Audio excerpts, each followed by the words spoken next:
Libra. For those of you who are Libras, 2025 seems to be a very positive year for you overall. Particularly after May, the conditions may be favorable.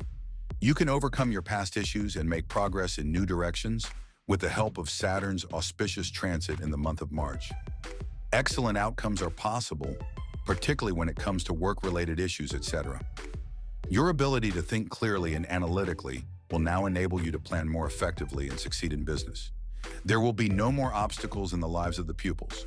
The planet Jupiter's favorability after mid-May will also aid in removing significant barriers. You'll experience better luck. The wisdom and blessings of the elderly will pave the way for future success. If you are a student, Jupiter will support your educational goals. On the other hand, certain individuals might receive favorable financial aspects from Jupiter. After mid-May, there can be good compatibility in areas of love, marriage, and married life, among other things.